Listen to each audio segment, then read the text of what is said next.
All right, folks, we're going to get started. Good evening, and thank you for attending the Woodlands Skateboard Park concept design presentation. My name is Dean McMullen, and I'll be your moderator for this evening. Tonight's meeting is being hosted by the City of St. Albert and New Line Skateparks. The webinar meeting is scheduled for 1 hour. The first half of the meeting time will include a brief overview of the project and a presentation of the proposed concept design for the new skate park. The second half of the meeting will be dedicated to Q&A response time for incoming questions from our viewing audience. Before we get started, there are a few housekeeping items to keep in mind during the meeting. The first thing, this meeting is being recorded, so it will be uploaded to the City of St. Albert website following the meeting. Audio and video will be muted for external meeting attendees who are participating in this webinar. However, at any time during this live session, folks, attendees can submit questions using the Q&A feature located on the scroll bar at the bottom of the screen. 5:30. There's about 52 so depending on the number of questions received, we may not be able to respond to all questions here during this live session. Before we get started, however, all questions will be downloaded for a follow-up response after the meeting. I'm now going to turn it over to Donna Hinchy for some opening remarks about this project.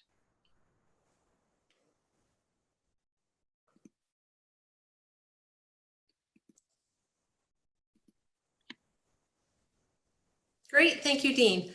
Well, guess what? We already have our first question from Councillor Hanson, so thank you for joining us tonight. You may have figured out already the raised hand feature doesn't work, so if you want to please type your questions into the question bar, we've got somebody monitoring that and we will certainly get to try to answer that. Well, anyway, to get going here then, thanks again for joining us tonight to help shape the final look of Woodlands Skateboard Park. Dean and I are with the Recreation Parks Department, who is the project sponsor, and are 2 of 4 city staff on the project team who've been supporting this project from initial planning through to the end of construction. I want to give a quick shout out to our other project team members, Meredith Willisey, our senior project manager from engineering services, who's guiding us through the construction phase, and Steve Sleege, operations supervisor with Public Works, who will be responsible for the ongoing maintenance after construction completion. So I also wanted to mention that this is Recreation and Parks' first go at hosting a Zoom webinar. So we thank you for your patience as we work through any of the technical handover pieces there. For those of you who weren't able to join us at the first design workshop or through the first participation survey, I did want to give you just a quick background on the project. Woodlands Skateboard Park is one of the oldest skate parks in Alberta, and the time has come for replacement due to safety concerns and functionality. That's really how the park was being used, but even more so how the park was not being used.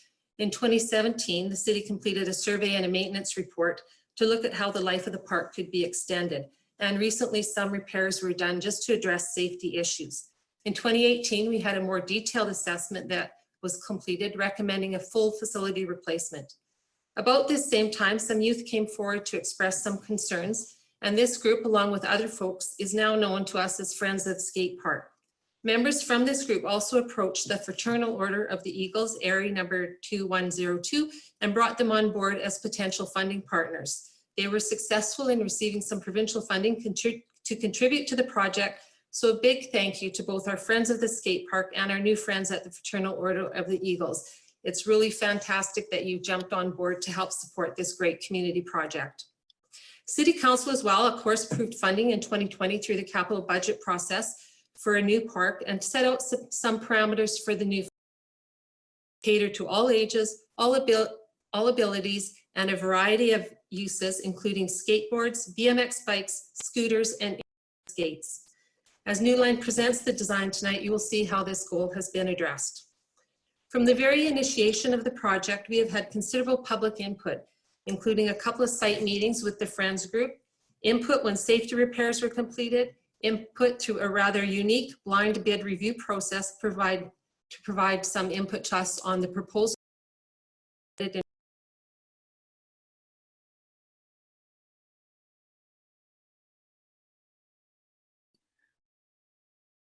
Donna, we seem to have lost your vocal. Oh, how long ago did I lose that? You might want to go back maybe about 20, 30 seconds. Okay, I'm sorry. Sorry, I guess we lost my vocal. I'm not sure how I did that. Anyway, so apologies if I have to repeat any of this. So again, we had the more detailed assessment completed, recommending the full facility replacement. And about that same time, some youth came forward to express some concerns, and those, along with some other folks, are now known to us as the Friends of the Skate Park. Members from this group approached the Fraternal Order of the Eagles Area 2102 and brought them on board as potential funding partners. So this never hurts to repeat this. What a great community partner to have on board. They were successful in receiving some provincial funding to contribute to the project. So a big thank you again to our Friends of the Skate Park and to our new friends at Fraternal Order of the Eagles. City Council approved funding through the 2020 capital budget process for a new park and set out some parameters that the new facility would cater to all ages, all abilities, and a variety of uses, including skateboards, BMX bikes, scooters, and inline skates. As New Line presents the design tonight, you will hear how this goal has been addressed. From the very initiation of this project, we've had considerable public input, including a couple of site meetings with the Friends group, input when safety repairs were completed, input through a rather unique blind bid review process where we had input into reviewing of the proposals that were submitted in response to the tender. We had a skate park research paper submitted on other parks and designs. And of course, we had attendance at the first workshop, followed by just under 200 responses to the first survey. All this input has helped shape the progress of this project and assisted the project team to make decisions along the way. So just wanted to give a really big shout out to all you folks out there who've been involved and giving us such great input to help move this project forward. We're super excited to take the next step tonight and the rest of this week towards the final design, and are really looking forward to see what questions that you're going to have tonight, as well as the input that you'll provide through the survey that will be posted immediately following the webinar. So once we have all this input from tonight's session and through the survey throughout the end of the week, just want to share with you about how that final decision will get made on the design. So as part of the city's engagement process, the public input provided gets taken into consideration along with the economic viability, the technical feasibility, and the environmental compatibility. And this is what New Line is going to talk a little bit about in the presentation, what all those things mean. So together, we look at all those 4 elements and take those into considerations, and that will help guide the project team in determining the final sustainable design. But we have no doubt that we're going to have a great park at the end of it. So it's a super exciting process. Now I get to go on to introduce to you the other panelists and tell you a little bit about New Line. So New Line Skateparks has completed over 300 parks across Canada, the US, and Europe, and is recognized as an industry leader in the design build of integrated skate parks. They're a proven team to deliver quality products with the qualifications, the skills, experiences, and resources to complete the process from the planning, design, through to construction. It's been great working with them so far, and it's really been nice to have a one-stop shop for all the services that we need for this design build project. If you haven't visited their website, their list of projects is very impressive, and many of these projects are completed in Alberta and around our region. With us tonight is Rob Eng, project manager, who's been with New Line for 10 years and has over 90 projects to his credit. Chris Ray is in charge of the technical design, and he gets to talk to all the fun stuff about the park, so that's great. And also joining us is Trevor Morgan, Vice President of New Line, who actually presented at our first workshop. He'll be off camera tonight, but here to assist us with any questions that anyone might have. So the parks that New Line builds provide great gathering places for the community, fun experiences for the users, and are truly celebrated public spaces. And we're really excited and looking forward to having one here in St. Albert in Woodlands Park. And so with that, I will now pass the spotlight over to Rob Eng. I better unmute myself first. Thank you very much, Dean. Thank you very much, Donna. Thanks for the introductions. Welcome to everyone who's been able to join us tonight. It's completely different from how we usually like to do this. Usually we like to come there in person and visit you good folk out in the community that we're designing and building in. But unfortunately, times have changed. So let's see how we go with this, and hopefully everyone can see what we can present tonight and get your input in helping us come to the final design on this concept. So right now at this point, I'm going to start sharing my screen. And let's get rolling. So Woodlands Skatepark redevelopment. This is a photo in November at the beginning of winter, I guess. This is probably the last you'll see of this park. I just wanted to go on to the project status of where at the moment. If you drive by the site now, demolition has already begun. So you might have noticed that more than half the park is already broken concrete. And then tonight, as Donna mentioned, tonight is a second public consultation that we will be going through the design that we have come up with, listening to your input from the first meeting that we had with you out there, and getting some feedback on what would you like to see in the final design of the park. So just a quick background again, like Donna mentioned, this park is over 20 years old. There's a lot of issues that people have brought up. There's outdated design. There's things that are unsafe. And we've heard a lot of this. The city have heard you, and we are moving forward on creating a new park for you. At this point in time, again, I'd like to shout out to all the hard work that the public advocates have done out there. It is your community involvement and drive that have really brought to where we are today. So I'm going to move on quickly to the 4 points that Donna mentioned earlier that we would just like to explain a bit further on how we got to where we are now with the design. So there's the public input side of things, economic viability, technical feasibility, environmental capability. So on the public input side of things, there is the public input workshop that we've had. On the first one, there was the dotmocracy that we held with you people, where you got to choose and let us know what are your priorities in this park. And from this, we'd like to gather all the information together, wrap our heads around it, and then make sure we cater for everyone in this community, especially the people that are going to be using it. There's a wide variety of user groups out here, and we want to make sure we touch on all of them. And there's also there's a great deal of skill level that's different amongst all the users, so we make sure we want to cover that as well, and also make this park a great community space for everyone. So I'm just going to move ahead a little bit to what we heard from the first meeting, and this is the results from our public feedback from that meeting itself and from the online forum that was open for you guys to tell us what you were thinking. So from the results, we can see that there's quite a big desire for transition terrain. Around 46% of people were telling us that. But there's also a great desire for a mix of street plaza terrain and obstacle terrain to be in with this. So it's going to be a park that will try cater for all terrain types, but with a heavier emphasis towards the transition side of things. I'm just going to jump back a little bit to economic viability. There's budget considerations to worry about. I mean, the budget for this whole park pays for everything from the demolition you see out there now, all the way to the dirt preparation that happens under the concrete, all the gravel, the concrete itself, the steel, as well as paying for a professionally licensed construction crew to build this. The budget also covers things that aren't the skate park things itself. There's benches, shade shelters, provision for lighting that will be covered in this budget. So there's other things outside of just the skatable terrain that you'll see in the design. There's also local factors that we have to make sure we cover.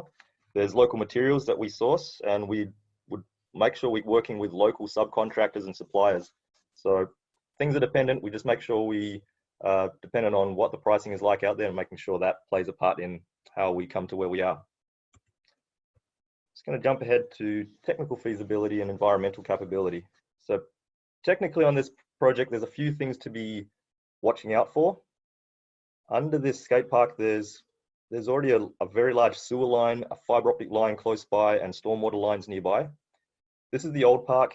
It's got a very large sewer line that runs directly underneath it. So we got to make sure we have to be very aware of working around that, near it. It's one of the factors that limits us in how we design the new park.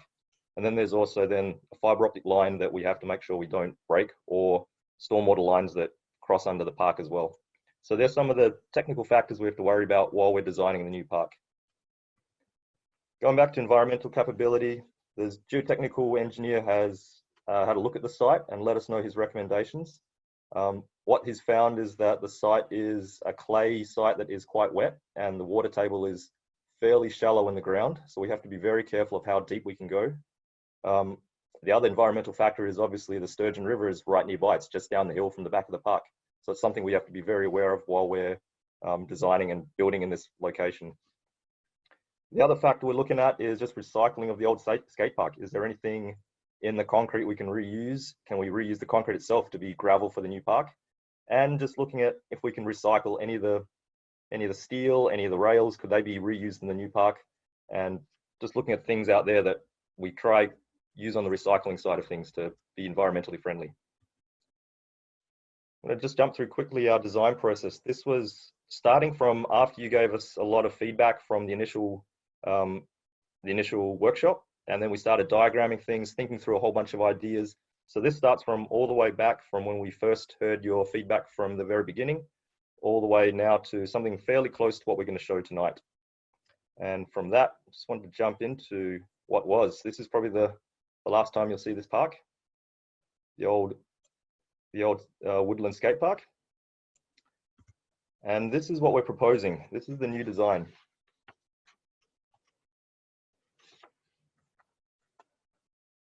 So from here, just like to go through some factors in this park. We're trying to create a space that is equivalent to or slightly larger than the old park, but then having a good variety of the terrain that you had told us that is what you're looking for in the new park.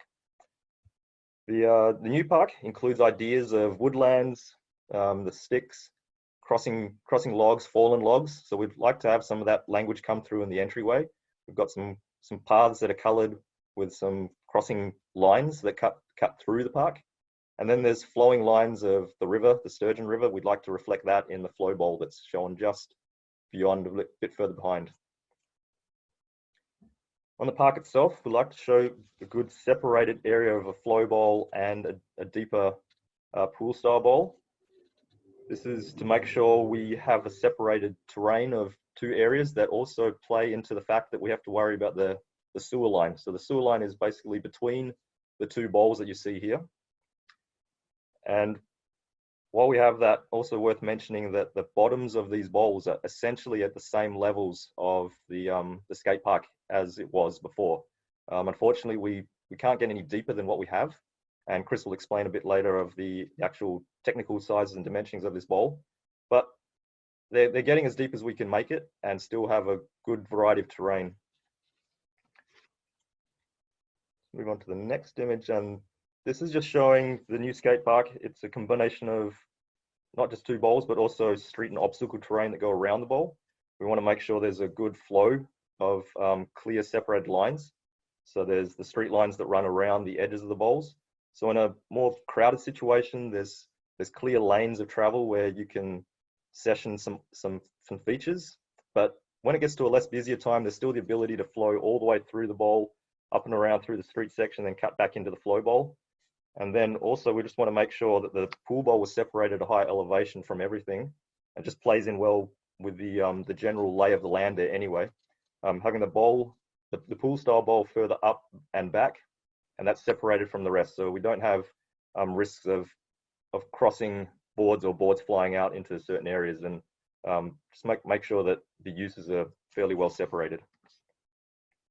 So at this point in time, I'd like to cross over to Chris Ray. He's my technical designer that's working with me on this, and let him walk through some of the features up close. Hi, everyone. Thanks for the introduction, Rob. Thanks for walking us through the story of this project here. Let me just pull up my screen.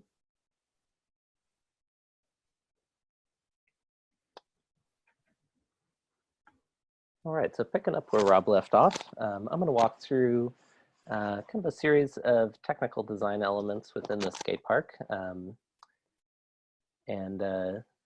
Just kind of wanted to speak to the fact that while the overall design of the skate park is, heavily influenced by the user feedback that we've gotten from our initial workshops and online surveys, it's also influenced by the terrain, the topography of the site, and the existing skate park and the elevations that we're working with the new skate park. So while the overall approach of having a larger flow bowl in the center that mirrors the circular kind of low zone in the middle of the existing park, while that approach is dictated by the fact that, transition terrain was highly requested, a pool style bowl was our #1 most requested feature, followed by a flow bowl, then a mix of a variety of different street and obstacle and transition features. What we've done is we've picked 4 kind of key spots within this park where we've designed some alternatives that we want to get the community's thoughts on. And we've designed 2 options for 4 different features within this park, but after we've gone through this presentation, you'll have the opportunity to take the online survey. We'll have our question and answer portion, and you'll be able to give us comments on the entire park, anything that we don't address in this presentation, any ideas you have, whether it's specific features, textures, colors, details, all kinds of things. There's still a lot of opportunity for your feedback and for creative tweaks to this overall design that we have.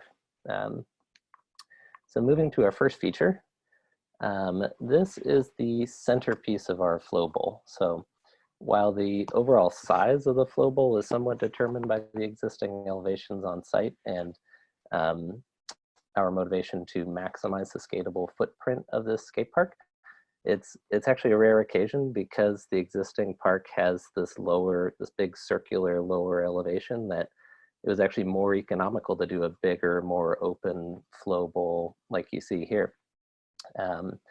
What we have are a variety of different depths and different kind of styles of transition. So we have everything from 3 to 4 to 5 all the way up to 7 feet in height transitions. It's kind of the perspective that this is looking from, is from the tallest extension at the end of the flow bowl. But the feature that we're looking at here is really the centerpiece of our flow bowl, and we'd love to get your input on how you'd like that to be configured. So option number 1, as you see here, it actually takes inspiration from the centerpiece of the existing skate park. That was one piece of feedback that we got, was that a lot of people really liked just the 4-sided hipped pyramid in the center of the existing skate park. And for those of you who aren't active park users, I am going to get into some skate park jargon here, some terminology you might not be familiar with, but bear with us, we'll get through it, and hopefully the active park users are familiar with what I'm talking about, and we can answer any questions after we get through these features if you're unsure.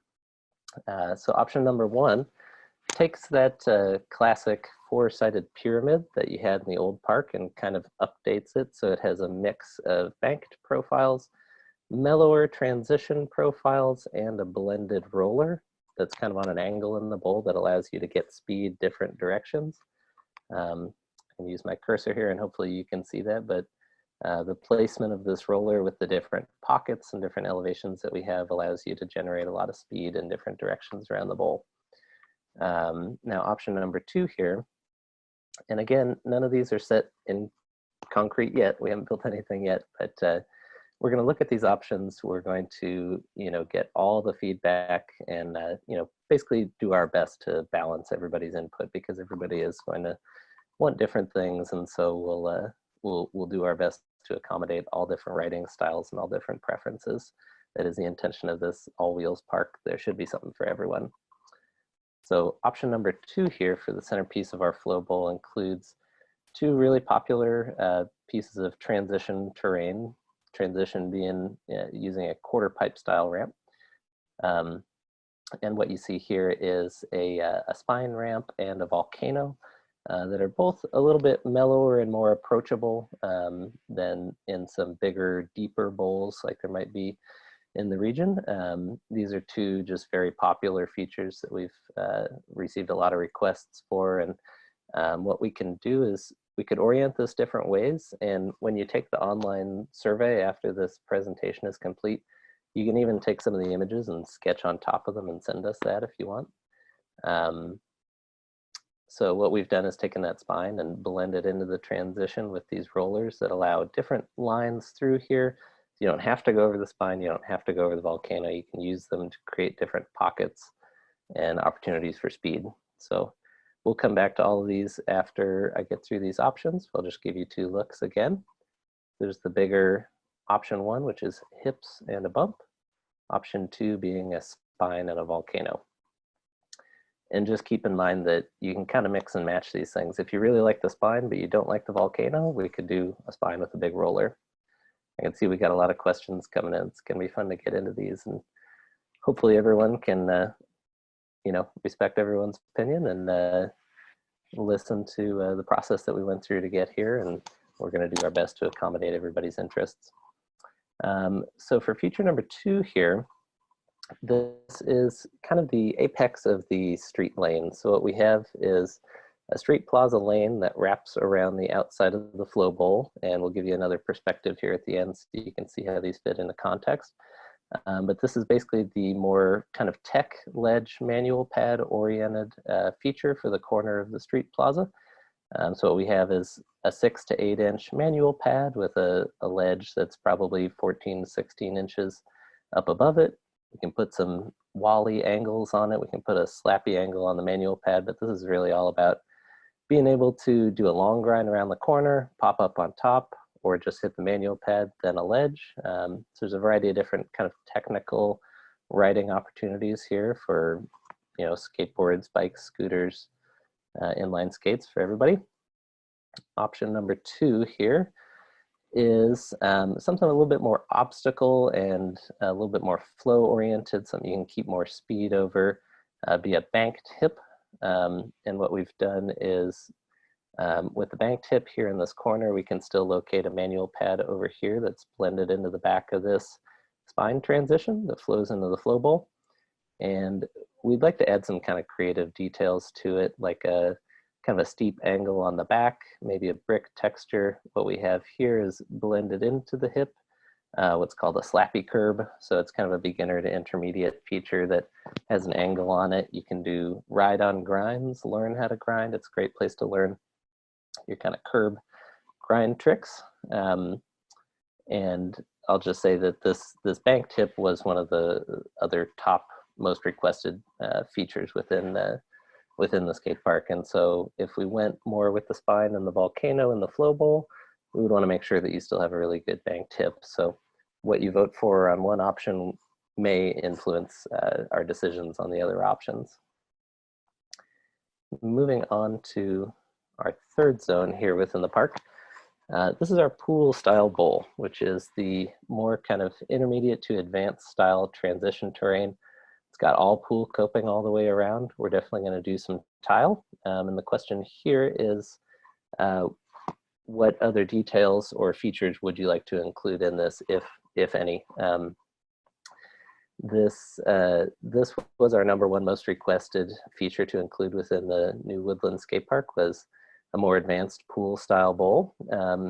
And one thing that does influence this, the user input influences a lot, where we had a lot of people asking for vert and they wanted kind of a combi bowl style. If you're familiar with the combi bowl, it has straight walls and square corners and then some round pockets as well.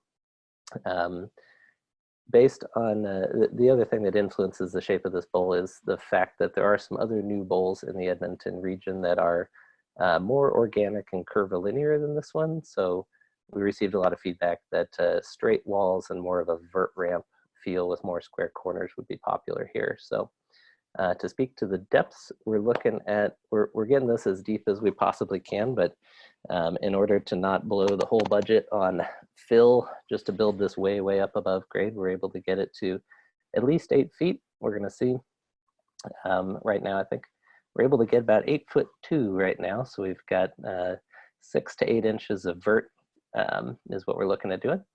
But the question here that we'd like to ask, and you can give us comments on the shape and the depths and the transitions, but the question for today is, would you want to keep it clean and open so that you have the most possible lines without having anything interrupt your flow within this bowl?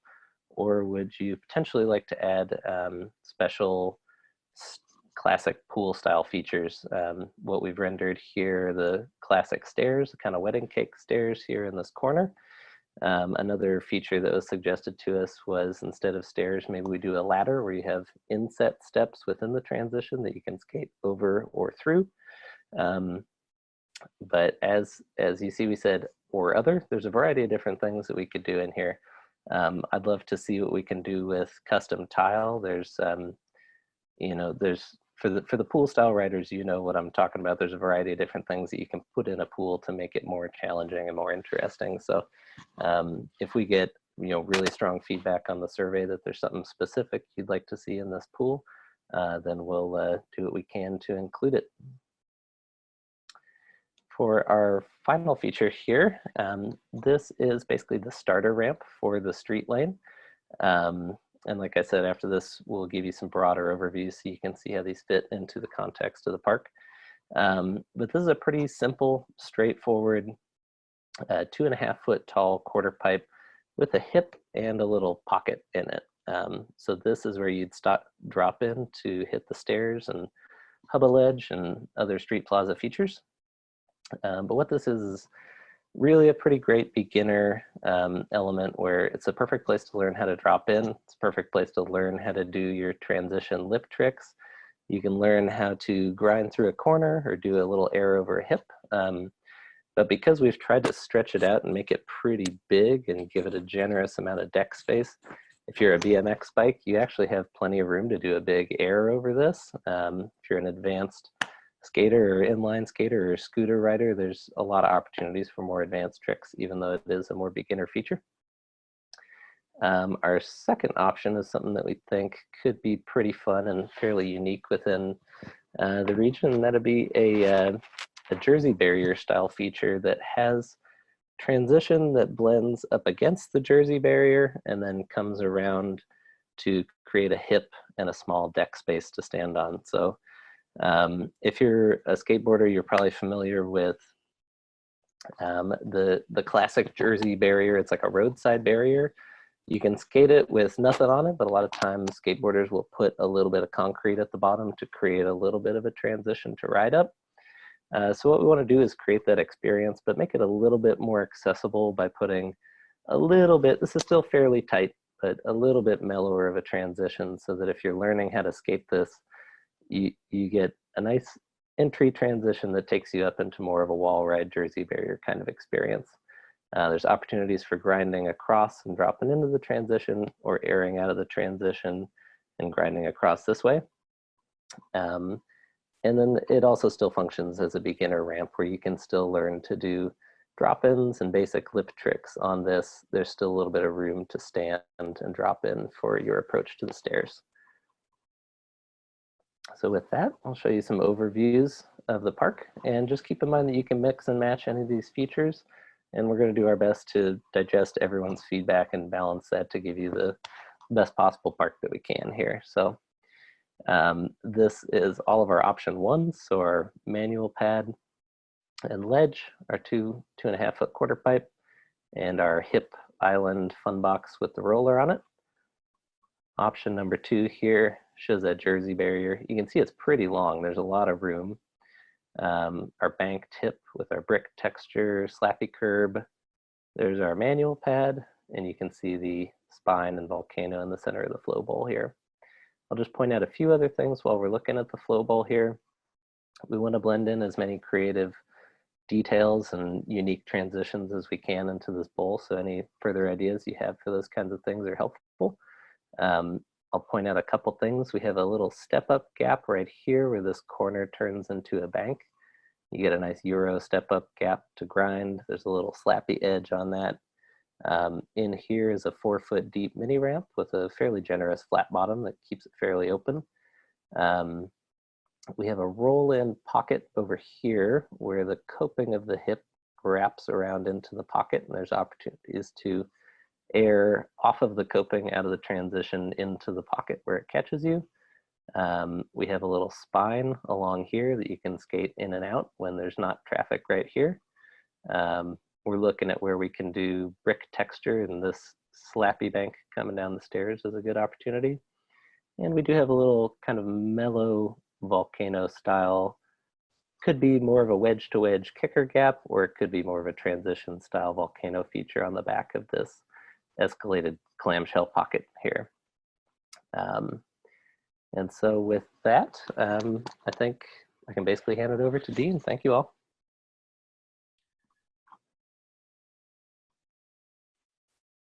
Great. Okay, so that now brings us to the Q&A portion of this meeting. I know a number of you have been submitting questions throughout this presentation. And what we've been doing is we're queuing them up to try to have some sense of how we present them, because sometimes there's repeat questions and that sort of thing.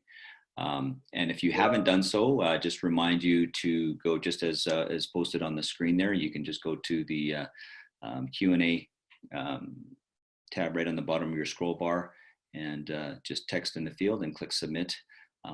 We may not be able to get to all of the questions. We're at about 6:40 right now. We've got at least till 7 o'clock here, and we may go a little bit past that, but we'll try to be mindful of time here tonight. But any of the questions that we do not answer will be posted in a response to all the questions on the City of St. Albert webpage as referenced on the slide there. So we're going to just start moving into some of the questions. And the first question I see here, and I'm going to direct this one to Donna. And I'll just get her spotlighted here. So Donna, the question is, will street art or graffiti be permitted?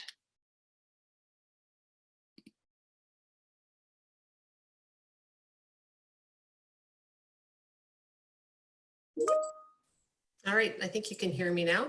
Yep. Okay, great. All right, well, interesting. We did have, our project team did have quite a bit of conversation around the topic of graffiti. We know that there's nice graffiti art, and we know that sometimes there's not so nice graffiti art. We do know that there is existing graffiti at the park.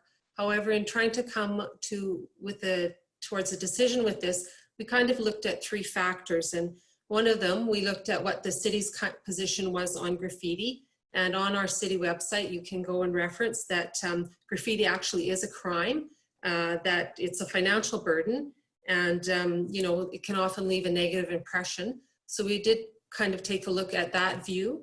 As well, we looked at what best practices were for the new skate parks that have been developed, and the new skate parks generally are not allowing graffiti. And third, and probably most importantly, we looked at the safety factor. Many of the surfaces that are used for painting graffiti are not safe for the skaters.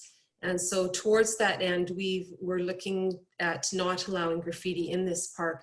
And I'd actually like to flip this question over to Rob to comment on as well. So Rob, you pipe in on this one, share a bit of New Line's experience. Sure, Donna. Just from experience from riders out there, and even personal experiences, that with graffitis, especially on transition surfaces, even just a little bit of moisture or a bit of rain on them, or just if it's just like a humid day, they do get quite slippery. And that's our main concern, is why we usually err towards the side of advising cities that graffiti is to not be done on skate parks. Okay, great, thank you. Rob, while you're spotlighted, we've got another question here, and that was more of a general question about lighting and how lighting will be addressed in the skate park. I believe we'd like to be addressing it in that it's going to be the same or better of what the lighting is there at the moment. There is an allowance for it, so we are working very hard to making sure it's part of the project. We just want to make sure that the park is usable even more than what it has been used now. So if you're able to use the park later into the evenings, as you've already have used it, but with a better lighting condition, we are planning to put that into the construction of this. Great. I'm just taking a look here at our next set of questions. Okay, yeah, and I'll direct this back to New Line, either Chris and or Rob. We've received comments around the different desired features being directed by different age groups and user groups.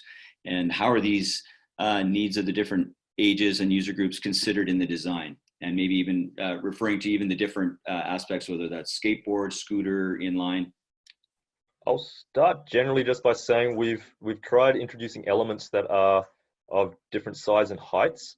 Mainly, like Chris was explaining in one of the options, one of the back, the start of the street area is a good learning opportunity area where the feature is not too big, and smaller kids and early riders, be you a scooter or a skateboarder or a BMX biker, you can have the ability to flow through this park without having to learn something that's big and scary. On the more advanced side though, as you move up the scale, we like to provide just the features are more advanced, and as you get more advanced, even as the size of the feature might not be the determining factor, it's now the level of tricks you're trying to do over this feature. If you want us to talk about specifics, Chris, I just want to see if you've got any thoughts on that as well, or to chime in. Yeah, I think you mostly covered it there, Rob. But yeah, we're going to do what we can to make this well-rounded park with something for everybody. And one example of how we're doing that right now is if you're a new skateboarder, there's opportunities, or a new scooter rider, inline rider. There's opportunities where this is kind of an accessible park where you can roll right in. There's safe places to observe, which is something that's really important, honestly, when you're new, is learning your way around the park and how people are going to use it, and having having safe spaces where you can do that and you can move around the park without being in the way really helps. And one example when it comes to the transition terrain, we have a 2-foot quarter pipe, a 3, a 4, a 5, a 6, all the way up to 8 with some vert.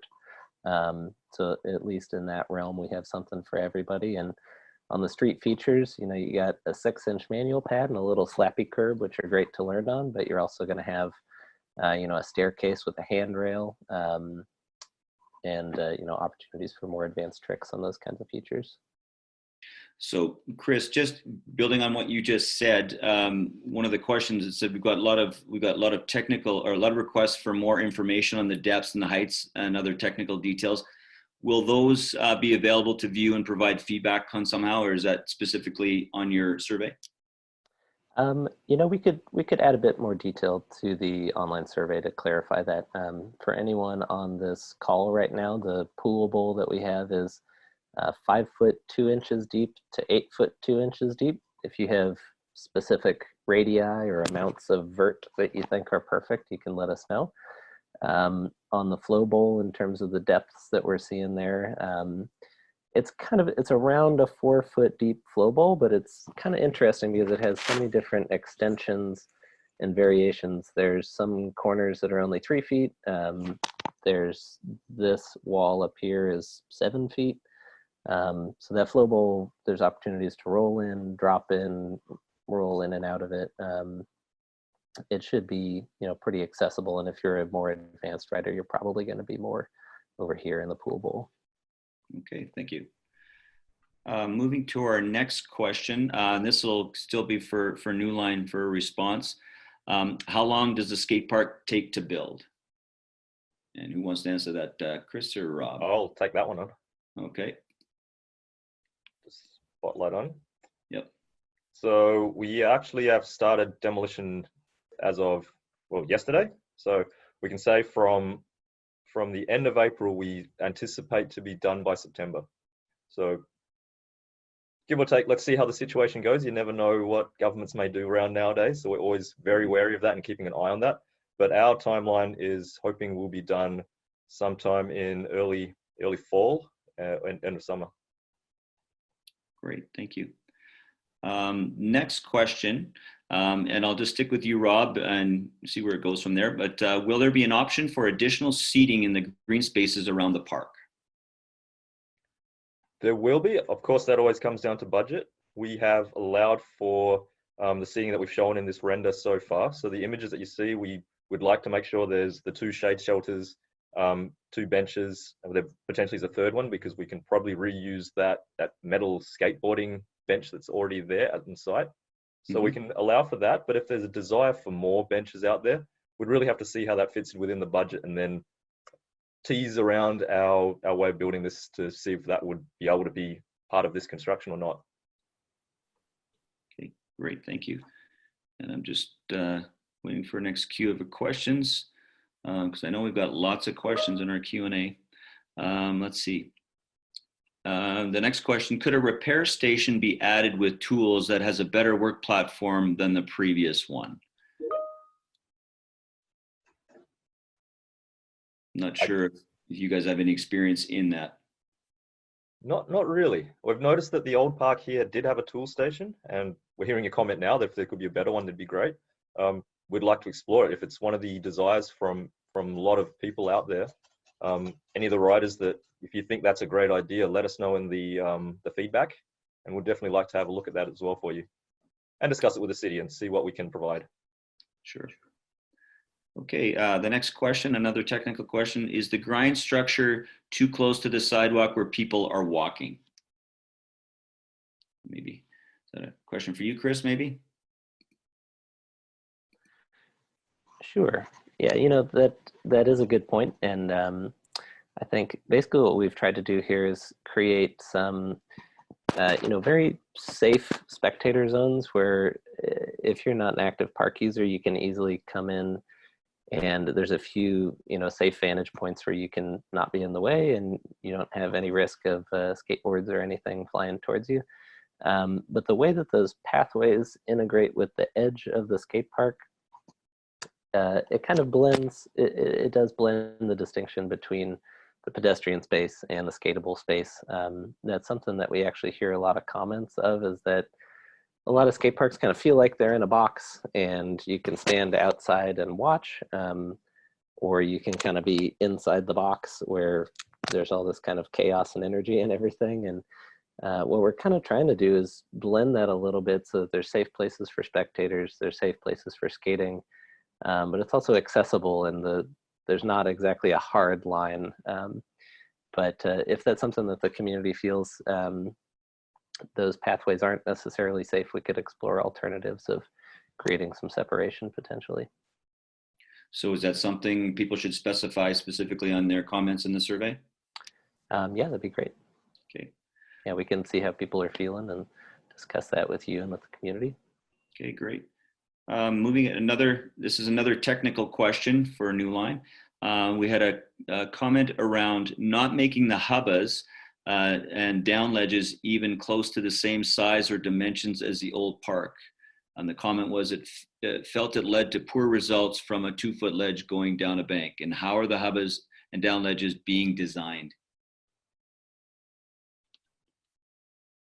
I can probably speak to that a little bit. Okay. We definitely know what you're talking about, because we've seen those the old drawings for that renovation when that little hubba was added into that area. We definitely want to make sure we have the hubba that's to a size that is more of your standard, even something that's closer towards what you'd see in drawing a blank right now, but something like not the X Games, is the other one. Someone will have to help me out, but I can't remember what it's called. It'll come to me. But it's similar to the competition style ones you'd see on TV nowadays with those skateboarding competitions. So they're more the hubbas that we'd like to be designing to, and just making sure it's also still at a point where it's not tiny, where you get onto the hubba and you basically just come off the end of it. It's making sure it's the right size and the right height that you can use it properly to how you would expect it to be in a park. Okay. Thank you. I think that's a good point, and that is something that we can still take feedback on. Right now we have that hubba ledge where it's you know, it's definitely a more advanced feature for sure, but we haven't made it too scary. It's maybe more approachable than, it's definitely more approachable than a true street hubba ledge, or like a high level, I don't know if you're going for street league there. That's it. A competition ledge. It's definitely a little bit lower than that, but as we want to create something that, you know, has opportunities for advanced skating, but isn't totally intimidating and unskateable to the majority of the user base. But if that's something, if everybody's like, we want a real advanced street hubba, like a competition level one, if that's something that you wanted, we could consider that. That's one of those features where personally, I think making it a little bit more accessible opens it up to a bigger percentage of the community being able to use it and learning how to ride it. And for the advanced users, you just do more advanced tricks on it. Okay. The next question, we've got a few more technical questions coming in. Is there an angle view of the extension section of the flow bowl you can show? There is, and there definitely is in the online survey. Okay. Let me see here. I think we do have, there you go. Okay. I believe this is probably what you're referring to. So that's kind of a blended extension transition that connects the upper pool deck elevation to the bottom of this mini ramp here. And that does get about 7 feet tall there. Okay. And now moving on to another technical question. Will the flat bar and down rail be square or round? And what are the specifications for the flat bar? That is a great question. Definitely give us your comments on that. We tend to hear a lot about that, and Rob, maybe you can correct me if I'm wrong. It seems like the majority preference these days is towards round rails, but if everybody wants square, we can go Yep. square. I would agree. We're open to feedback, but our usual hearings from a lot of people out there and a lot of skaters have told us is that round is what they prefer. Square is, depending on what trick you do, it may be a little bit easier, but from what we've heard, doing board slides, lip slides, round is how you want to go. Let's hear what you have to say, because we are open to what people are thinking out there. Okay, so what you're saying is people need to do the survey and give us a feedback. Yep, let us know. Okay. Another question, why aren't we adding more street features? Who wants to answer that one? Chris or Rob? I can start in general. Overall, trying to stuff more street features into these lines is going to get pretty tough. There's the spacing of street features. You want to have a nice, comfortable park where you can ride it efficiently and get from one feature to the next without having to say dance or quick step on your board to really set up yourself from one feature to the next. So we've really had to just make sure we looked at the site in general. This is how big we can sort of go, because we've got all these limitations on site of how big the park can get before it hits all these external limitations, and then trying to make sure we have enough breathing room for you to set up to hit a feature and then roll to the next feature, get yourself set up and hit the next one. So this is a comfortable level of what we felt was what we could put in terms of having a good street line that runs all the way around the park edge, that you could flow from one feature to the next. I think, Chris, if you want to jump in as well, it was quite difficult to try maximize really long lines to get even more street features in on this site. Yeah, that's exactly right. And that was one of the biggest challenges of this design exercise. It's kind of interesting. If we're working with a totally flat blank slate of a site, then plaza street style elements are more efficient and more affordable to build. But this is a pretty unique site where the whole site really is sort of a bowl or a pit as it is, that lends itself really well towards the bigger flow bowl. Pool style bowl, flow bowl, mini ramp, transition, that was the highest ranked feature style in our user feedback so far to this point. There's definitely a lot of people speaking up for street features, but the bowl and transition style riders definitely got the most votes in our surveys so far. And yeah, like Rob said, it's interesting, the amount of spacing that some street features need. They really need a lot of open space around them. If you think about a mini ramp, you could fit one of those in your garage, but if you want a really good flat ledge, that thing needs 20 meters on either end of it to really be a good flat ledge. And because the site is compact, there's trees and sidewalks and pathways and a water play park on all sides. To get that linear space that you need for really good street features is challenging here.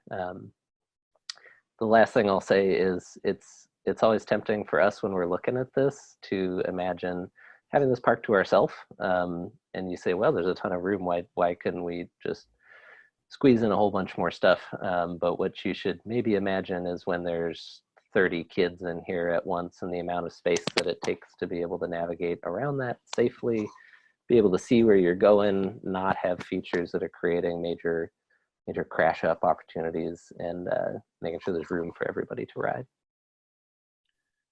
Great. Just doing a time check. We're getting close to our time. We've got a few more questions, so we're prepared to go a few more minutes into this. And again, whatever we don't get through, we will certainly be looking to respond, and really do encourage people to go to the online survey that's going to be posted momentarily.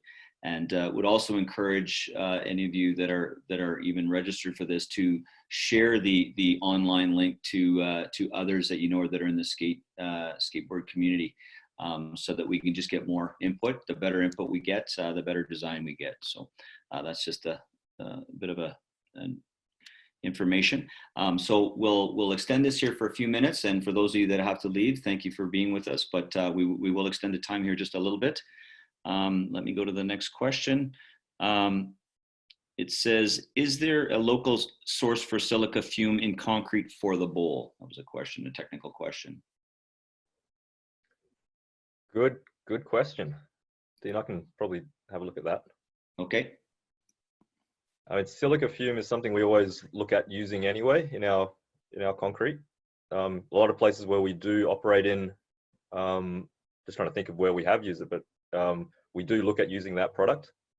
I know it helps the hardness of the concrete. I know I can probably think of who's asking this question, but yeah, we definitely look at using these products in our concrete to make sure we get the hardness. We also use a high quality shotcrete in all our transition work, so that again plays well into making sure there's longevity in the transition surfaces that we shoot. Okay. Another technical question while I got you there, Rob. Is real tile a comparable expense to in-size concrete? That's a good question. I'd like to hear people's opinions on this. We have done jobs with the cut concrete to look like tile and then it's painted. And then there's other jobs where we have laid inset tile, and that gives you the authentic tile feel of like say an old Californian backyard swimming pool. We'd like to hear your thoughts. So if there's thoughts either way on if there's a tile that you're thinking of in terms of maybe there's a small format tile that you really like that you've skated before, or if you've ridden a park where you have the insides, the cut tile pattern into the top of the bowl, we'd like to hear your thoughts as well. Okay, and then just adding to that question, I think the same person added, is there a way to put a quarter near the pool bowl but further than Sherwood Parks? Can you repeat that question again, Dean? It said, is there a way to put a quarter, and I guess maybe I'm not getting it right here, but a quarter near the pool bowl, but further than Sherwood Park and the Sherwood Park design? I'm thinking the last design you did there. I think I could probably speak to that. Just like a small quarter pipe that's up above the pool bowl. And it's possible. I would love to make the whole deck of the pool bowl just full of quarter pipes and transitions, but it does come down to budget and also how it fits the grade. The pool bowl is the highest point in this park, and we do have to meet the grade to get back down to the existing grade where the trees are and where there's an existing drainage area. And so any higher that we go above the pool bowl is pretty challenging for the grading. We could try to cantilever something up in the air, but those are pretty expensive too. You know what I think would be great is on that Survey Monkey, if you can give us a specific idea, you can even direct us to images or send us sketches. There's opportunities for that in there. Mm-hmm. Yep, it's a good point. I've got my head around what you're talking about now. So yeah, we can definitely look at having some features and toys around the edge of that bowl. It's sort of like a ride out experience as you come out of the bowl. You could bonk onto a feature on the side of the pool, and then yeah, we could definitely look at it. Okay. Another technical question. Can you make the hubba and the launch to the ledge skatable from both sides?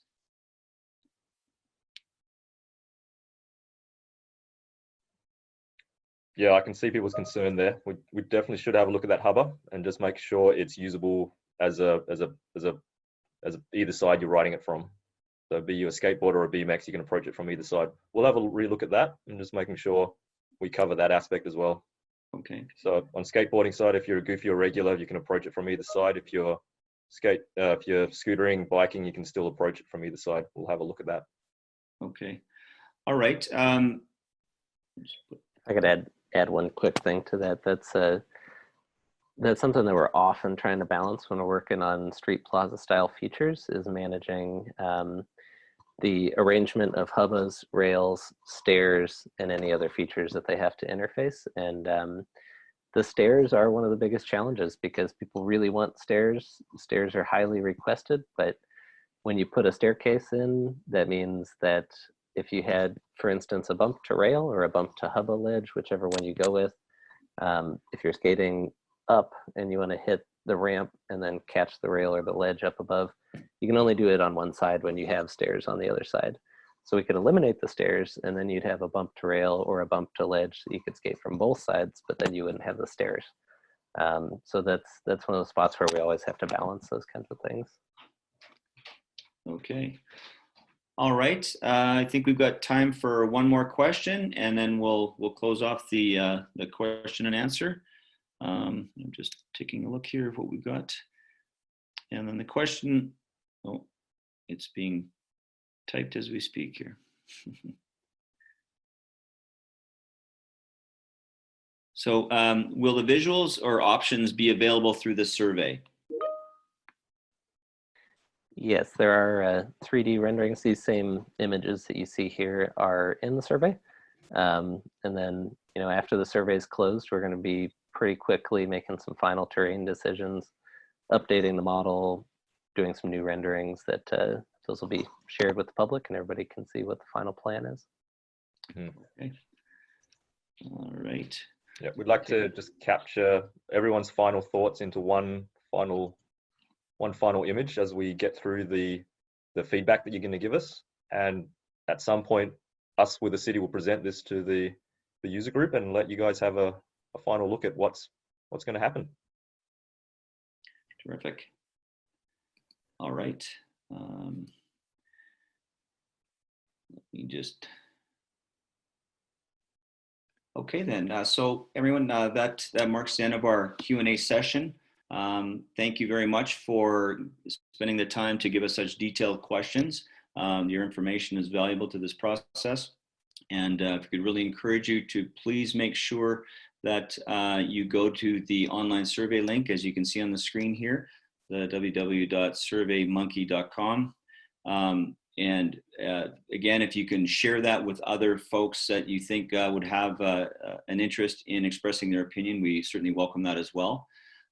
This survey will be available to complete. It's actually live right now, and it'll be open until 11:59 Sunday, May 3rd. So we've got the next several days here to be taking feedback.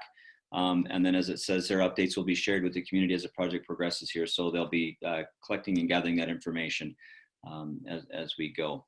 So with that, I'm going to move it over to Donna for closing remarks. And I'll just shift that.